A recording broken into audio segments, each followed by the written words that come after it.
Thank you for downloading this edition of Against the Odds. To find out more, visit the Against the Odds page of philip-anderson.co.uk. This recording lasts for approximately 30 minutes and is copyright. No unauthorized broadcasting, public performance, or copying is permitted without the expressed permission of the copyright owner, Philip Francis Anderson. Welcome to Against the Odds, the bi-monthly motivational podcast profiling the lives of individuals who have conquered in the face of adversity. Produced and presented by Philip Francis Anderson. If you have a story of your own to share, or you would like to be involved with the podcast in some other way, email ifl@philip-anderson.co.uk.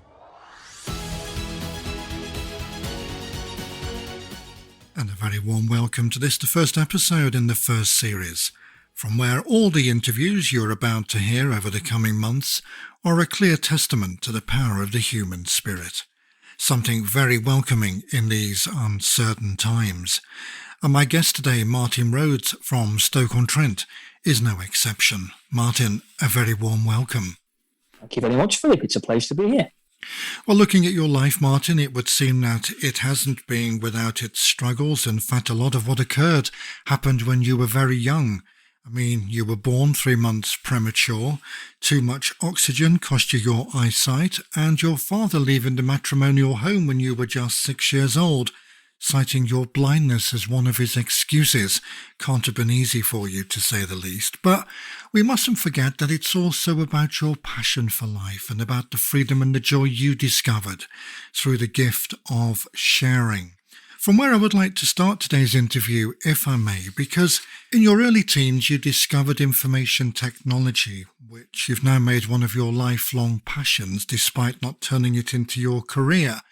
But from where you've been sharing all your knowledge and expertise and findings with people so readily without fee. And it's with that in mind I'm very interested to know, from where has this whole idea of yours for sharing come from, do you think? It's funny, actually. It's interesting that you should ask. It's something that stems from my upbringing because I was brought up partially by my mum and partially by my granddad. I've got the sort of traditional outlook that I got from my grandfather and a younger outlook, if you like, for want of a better word, from my mum, because my mum obviously had me when she was 17. And I think if you've got something, if you can share it with somebody, it was drummed into me from a very young age, really. That's interesting. Do you feel then, if you were to make a career out of it, all that would change? Yeah, I feel like it would take away the joy that I derive from doing it, from giving something back. I mean, for example, I've been known to install software to see how it works, purely for the enjoyment of teaching someone else how to use it. Like I probably don't even end up using it myself that much. I just enjoy teaching other people how to use it. What do you get out of sharing your knowledge and expertise with other people? I derive a great deal of satisfaction from knowing that somebody has gained a better quality of life, or perhaps I've helped somebody overcome an obstacle. Like, for example, perhaps somebody is trying to edit a document in Word, for example, and they're not sure of a particular shortcut key of how to do something, or they're trying to install some software and they're not quite sure which folders the software, like the programming software, is supposed to go into. You even set up a telephone helpline service for people in need of help with their IT problems. Yeah, we did. Yeah, me and a group of friends of mine set up a telephone help service, and we also had an online email service. We called ourselves Blind Tech Support. We did JAWS installation help, for example, screen reader installation. We helped people set up sort of Team Talk servers, and one member of our team that was really good at web design. So we helped a gentleman set up a website for his radio station that he wanted to run, an online radio station that he wanted to run. That was quite interesting. We got chat to quite a few different people from doing that, from all over the world, really. And we don't do it now. It's something that sort of folded over time. Like everybody sort of went off in different directions. And you went into amateur radio? I went into amateur radio, yeah. And you've helped me out. And you've helped me out on various occasions as well, which I'm terribly grateful for. No problem. No problem at all. I mean, it's how you and I, to some degree, became friends some years ago. Yes, it is. You approached me when I was the managing director of my own company, Braille Transcription UK Limited, and you came at the age of about 17, 18, looking for work experience. And I remember at the time, although I hadn't anything I could offer you at that point, a friendship was cemented. It certainly was. We've been friends ever since. And you're 38 now, so it's 21 years ago. Absolutely. Yes. I remember you had a piano, didn't you? A really nice piano, if I remember rightly. I think that was what I was fascinated with about you, wasn't it? When I invited you, I said, "Oh, come on, Martin, I want to hear you play," because I think I had only got as far as grade 1 at school, embarrassingly so. And I think you told me you'd got to grade 2. So I thought, well, he's going to have to be better than me. Against the Odds, celebrating those who have conquered in the face of adversity with Philip Anderson. And presumably you can teach all of this from personal experience, having had the better quality of life as a direct consequence of using the equipment yourself. Yes, and also going to 2 specialist colleges helps as well. When I was at the Royal National College for the Blind in Hereford, I learned a lot of IT skills. I did an ECDL course, which is a European computer driving license, and I did a T180 course, which is it's living in a network world. That was an Open University course, and I gained so much knowledge about sort of like computer networking and wireless networking through doing those courses that I feel that was invaluable for me to then be able to go on and help other people. Did you have a vision of the future so far as the technology was concerned and the learning was concerned back then? Had you got any plans? I always wanted to derive from it as much as I possibly could, because I always struggled with Braille. I was never a keen Braille reader. I sort of threw myself wholeheartedly into IT and sort of computer-based technology using screen readers in the hope to gain as much out of it as I possibly could. And I feel I have done that. So that was my ultimate aim, to kind of find a way of being able to communicate through a medium that wasn't Braille, because I was very, very anti-Braille, and I still am, much to my own detriment, because my spelling, I believe, has suffered as a result. I find it takes up a lot of space. I'd much rather type out a document on a laptop or a desktop, or make perhaps on a phone or iPad. I started being taught Braille at the age of, I think I was 5 when I first started learning Braille, 5-6 years old, but I really struggle with it. But a lot of that is down to laziness. It's partly down to laziness and partly down to the fact that I just never took to it. A lot of people say, yes, but you're blind, you must use Braille, you have to use Braille, you're blind. And I thought, well, why? So what was it about the speech technology then that you found to be the most helpful? Well, I've always been a good listener.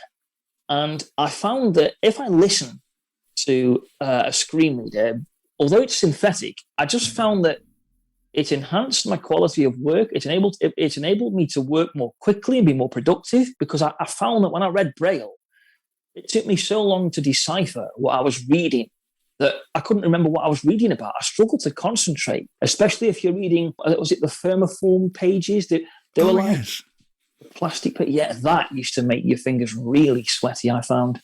Yeah, we used to have to put talcum powder on it during the exams. Yes, we did. I remember those days. On top of that, you had other issues at school, didn't you, because of your sight impairment and so on, and it goes back quite early on in your school days, doesn't it? Yes, it does, yeah. Even in my early days, like right back to my days in nursery, the pupils there, because I went to mainstream nursery, they didn't want anything to do with me. Like the parents told them sort of not to play with me, if you like, because I was blind, I was different.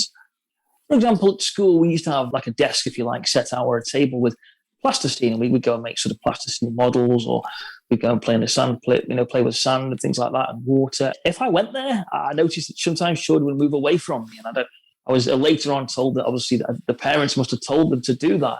If you want to play, if you're a child, your natural reaction is to want to play. You find a toy in nursery and you want to play with it. So of course you are going to go in hands-on, I guess, aren't you? Obviously you're more handsy, you're more tactile. You can't help it. I think that put a lot of people off. When I was younger, I just thought, well, what's wrong with me? Like, why am I so different? It's almost like being deprived of the ability to flourish due to ignorance, I guess. And it's difficult to kind of create relationships in that kind of environment anyway, because you are different. The longer I was at nursery, I think a lot of children became curious, and that they started to think, well, why am I being told to avoid this person? That they became interested after a while. The curiosity got the better of them, I guess. And that's when I started to make friends. None of which I can really remember overly well now, but there's one particular friendship I made for life, and this young man I'm talking about still one of my best friends to date. And all of this can't have been easy for your mother. I appreciate that it must have been hard for them to come to terms with as well. I mean, imagine being told that at 17 years old, for example, from my mum's point of view, that your son's blind and he's going to be blind for the rest of his life. I mean, she lost a lot of friends. They wouldn't come around to her house and bring their children to visit, for example. They wouldn't pop in for coffee or anything like that for a while. It took them a long time to understand it. And the only person who really did stay close friends with my mum was a lady who had a daughter herself who was blind. So they had that common ground. I made a friend out of it, and she's still a close friend today. But yeah, I remember how difficult that was for my mum. We talked about it. She shed a fair share of tears because she was so sad, because she was still struggling to come to terms with my situation. That in turn affected my granddad, although I think he was very instrumental in helping my mum to dust herself off, if you like, and say, look, this is the situation, we've got to deal with it, if you like. Did she feel responsible? Yeah, she did. She did feel there was a huge element of guilt there, I think. You've got the element of guilt in thinking, goodness me, I've caused this. And then you've also got the element of, well, I need a friend to talk to. I don't want to burden my family. I don't want to burden my mother and father about this. I need someone outside of my family I can talk to. I think, if anything, the easiest person to accept it was me. Really? Again, yeah, because I've never done any different. Like I've never seen, and you don't. As the old saying goes, you don't miss what you've never had. And I think it's harder for family to accept a situation that you're going through than the person who's going through it. Without sounding too personal, Martin, was there ever any talk of you being put up for adoption? Did your mother ever feel that low in herself that she perhaps felt she couldn't cope? There was talk of me going to a special school. There was never any talk of being put up for adoption, but there was talk of me going to a special school, and my mum said no. She was adamant that I wasn't going to go to a special schools, but maybe if I had have done, maybe that would have been perhaps a coping mechanism for her. So despite the fact of her feeling very ostracised herself and very challenged, and the fact that she was so young, she didn't give up on you at all? No, she didn't, which I appreciate immensely. No, she didn't. She ploughed on, if you like, and carried on regardless. I appreciate that. I often say to her, I'm so glad that you were able to persist in your quest to keep me by your side, if you like. I mean, let's say, for example, she'd have put me up for adoption and we met years later. I don't know if I could judge her for that, because I don't know how I'd feel in that situation. Quite sobering, really. I can sympathise, because my mother had a disability of her own. And I remember she told me years later, when she fell pregnant with me, that the first thoughts that went through her mind was, I hope he doesn't turn out like me. Yeah, wow. Well, I'm sorry to hear that. Must have been awful. It's interesting, isn't it? Because again, it goes back to that whole issue of guilt and responsibility. Absolutely. And I think there's this whole textbook sort of, parenting's all plain sailing. And it really isn't. It's like anything in life. It has its trials, its tribulations, its bumps, twists, turns. If you have a story of your own to share, or you would like to be involved with the podcast in some other way, email ifl@philip-anderson.co.uk. And just before we continue with today's interview, just to let you know that a bumper episode has been created to complement this debut edition. It's again me in conversation with Martin Rhodes, in which this time we're talking about the relationship between him and his father, and the reason why he left the matrimonial home when Martin was just 6 years old, citing his son's blindness as one of his reasons. Well worth a listen. You'll find all the details on my website, philip-anderson.co.uk. That's Philip with one L, and just navigate to Against the Odds. This is Against the Odds with Philip Anderson. Rewinding now, Martin, to the very beginning of your life, when you first emerged onto the world stage, from where a lot of what we've been discussing today first occurred as a byproduct of your prematurity. You were born 3 months early and spent the following 12 weeks of your life in an incubator. Must have been a very worrying time for your mother. It was certainly touch and go so far as your survival was concerned. And in looking at the experiences of other parents, they nearly all said that for them, at that point, they didn't quite know where their child belonged, whether to them or the hospital. And I wondered whether it was the same for your mother. Yes, it was. She didn't get that much chance to sort of hold me, really, apart from a few times sort of when I was first born. She felt like I was never going to see my home, if you like. Like, as you so rightly put it there before, I think she thought that the hospital was going to be my home for a long, long time, really. It's almost like saying, well, here's your child, but your child's going to be taken away from you for a while we decipher what the difficulties your child's having are and whether it's going to have any sort of road to recovery. And to be honest, Philip, I actually died 5 times during that period. That, I believe, was down to the amount of oxygen that I was being given. My saving sort of grace, if you like, was there was a gentleman who came, I think he was a priest, who came to my bedside one evening and prayed for me. He blessed me. And from that day on, I started breathing for myself. Now, that could be purely coincidence. I'm sure a lot of people are thinking, surely not, never. That can't be the case. Now, I will never know whether that was the reason why I started breathing for myself or, the incubation period was ready to come to an end, so it happened naturally. I'll never know that. Oh, what an interesting experience. And would you say, since knowing that, it's influenced your religious beliefs in any way? It is the reason why I believe in God, or I believe that there's a greater force at work, if you like. Like, had that not happened to me, I don't know what my beliefs would be. That definitely plays a huge helping hand in my beliefs, even to this day.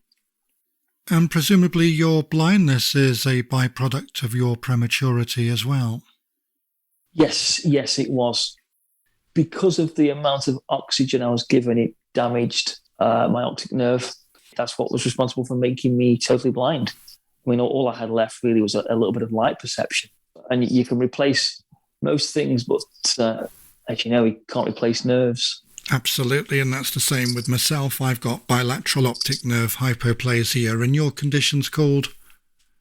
Retinopathy of fibroplasia, or retinopathy of prematurity. It can also be responsible for damaging certain parts of your brain. So, for example, it was always said that I did have mild learning difficulties.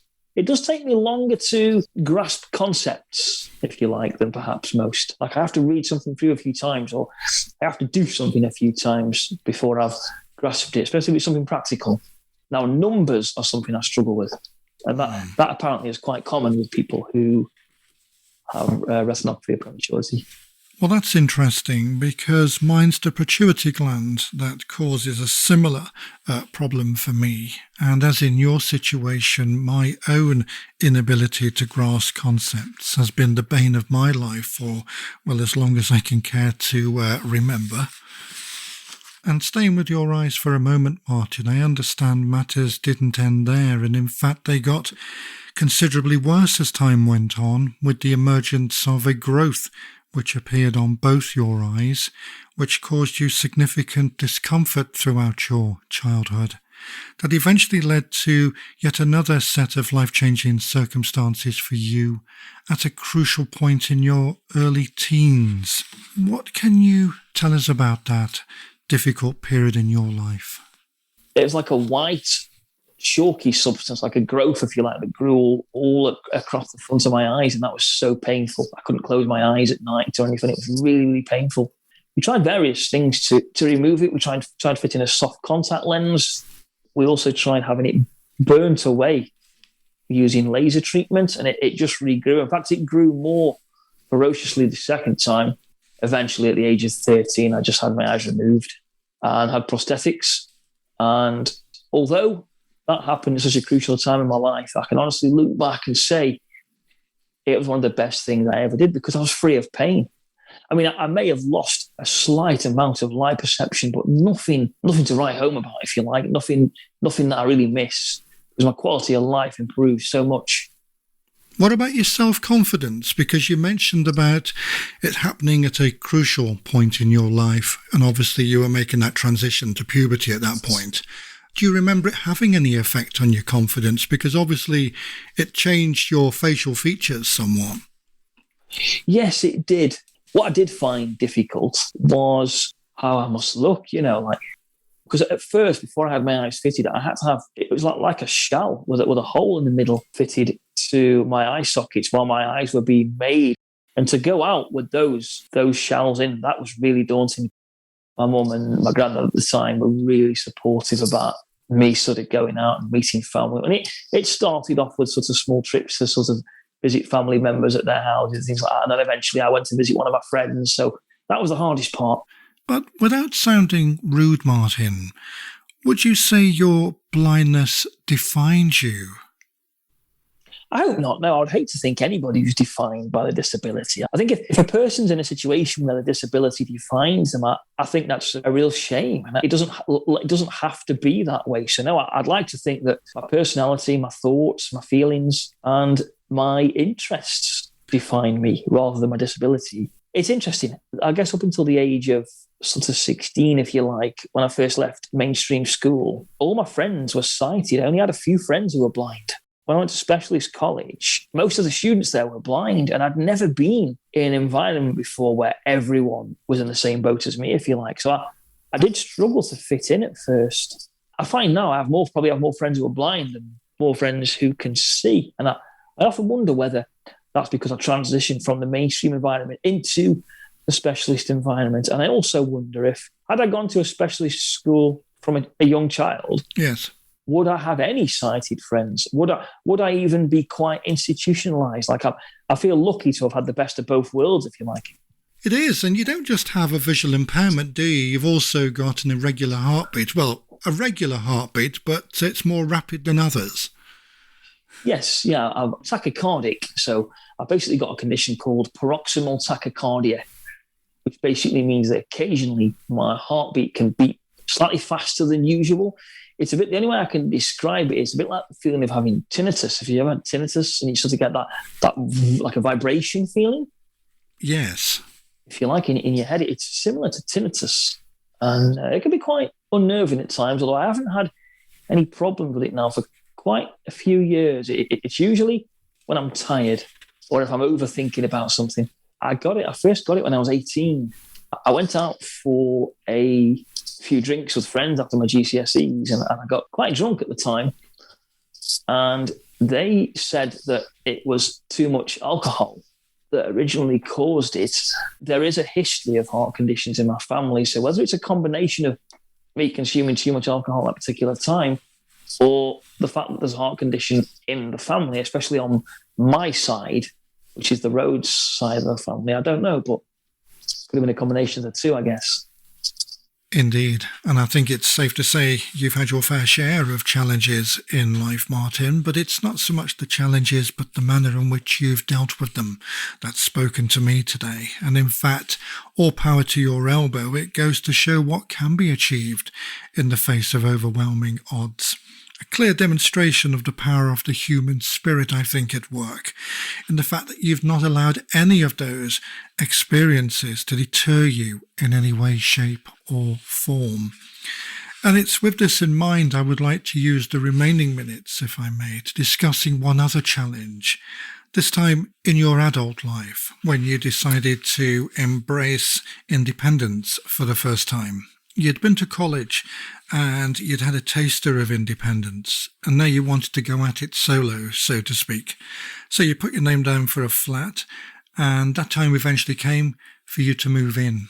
Now, you've described it as one of the greatest challenges you've had to face in your adult life. It occurred 14 years ago. Take us back to that moment, if you would. I've been here since 2007, and I remember it as though it was yesterday. The day I moved in, my family helped me to move my belongings from my mum's house, and it all went pretty plain sailing. And then we got to the point in the evening where our family said, right, okay, well, you're all set up now. We'll leave you to enjoy your new flat if you like. And off they went. And I remember just sitting here thinking, what in the world do I do now? At first, the idea of moving into it, I'll have my own space, I'll have my own independence, I can do what I like when I like. And then there was the added learning to cook for myself. Although I had living skills at college, I struggled even to make a sandwich when I first moved into my flat. I really did, because I didn't put into practice what I'd learned at college. I was quite lazy, really. I used to just eat when meals were provided. I didn't home in and make use of those skills I was taught at the time, thinking that I'll remember them. When I eventually woke up and smelt the coffee, if you like, right, the reality was something quite different. For example, I remember when I first started cooking for myself, and I made some bacon on the grill, and I burnt it at first, and I tried to make a sandwich, and I made a mess all over my chopping board and all over my kitchen surfaces, one of my surfaces, for example. And I remember calling my mum a few times, and I said, yeah, this hasn't gone quite right. What do I do about this? And that hasn't gone quite right. And eventually, the more mistakes I made, that led to me learning from them very quickly and making less mistakes. Everything I've learned has been self-taught. For example, like I use a George Foreman grill, and I cook most meat-based products on the grill. And I also use the oven. So, for example, I make pizza in the oven chips, jacket potatoes, things like that. But it's all self-taught. What's your favourite meal you like to cook?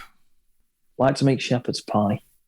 But I usually buy one of those ready-made shepherd's pie, like a ready meal. If it comes to preparing something from scratch, I'm not really good at that kind of thing. Did you ever learn that at college, food preparation? Not really, no. At the first college I went to at Henschel's, we were basically told to throw everything in a mixing bowl and put it in the microwave. We were only really taught to microwave cook. You are joking. No. And this was where? This was at Henschel's College back in 2000. Is that a specialist college? Yeah. Yeah, up in North Yorkshire. I was there from 2000 to 2003. And that was their idea of independence? That was their idea of independence, yeah. And so that, of course, was detrimental. I can't say that I was totally to blame for my lack of living skills when I moved into my flat. That was part of the reason. Did you get the impression that they were perhaps a little inadequate as well in that department? I did really, yeah, because they used to have cassette tapes. And, for example, that they'd say things like, do this, stop. Take this utensil, stop.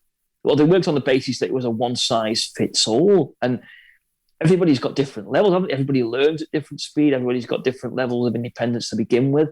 And that was really a really difficult time for me. It's quite insulting as well, isn't it? Assuming that yes, it is. You weren't capable of aspiring to anything better. No, exactly. Yeah, it is. And when I remember showing them to my mum, my mum said that is not conducive to independent living in your own environment. It's not. I can't see how it's going to work. That played a huge part in my lack of ability to be able to prepare a meal for myself when I moved into my flat, which is why I basically got my oven, and I high marked my oven using Tactimar. It's a paint, a seafood paint, if you like, that you paint onto your oven, and when it dries, it leaves an indentation. That's how I set my different temperatures, oven temperatures, if you like. Since getting Alexa, that's been really helpful as well, because you can actually label your timers on the Alexa smart speakers. So you can have a timer for meat, a timer for potatoes, a timer for vegetables, etc. And you've been on your own for how long? 14 years. Yeah. Well, that's an achievement, don't you think? It is, yeah, and I feel like I've come a long way since then. And the idea, I still go and visit my parents sometimes at weekends. I go and stay with my mum, my stepdad. I'm always glad to get home. I miss my own environment, my own space. Have you made it home?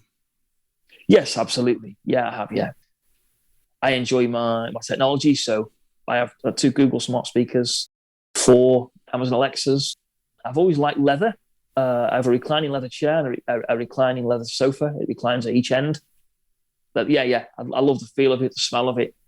I always have done. I thoroughly enjoy living here, to be honest. I've had some great times here, and I continue to have good memories of living here. And knowing you as I do, Martin, that certainly goes without saying. and I'm certainly looking forward to visiting you just as soon as the lockdown restrictions have been lifted. But for anyone listening today, Martin, what would your one piece of advice be to them? One of the things I would say, which I've realised during the course of this interview, is if you can participate in something like this, as I have, it's a huge help in laying it to rest or moving on from it, if you like, or have it given you the ability to compartmentalise it and make sense of it.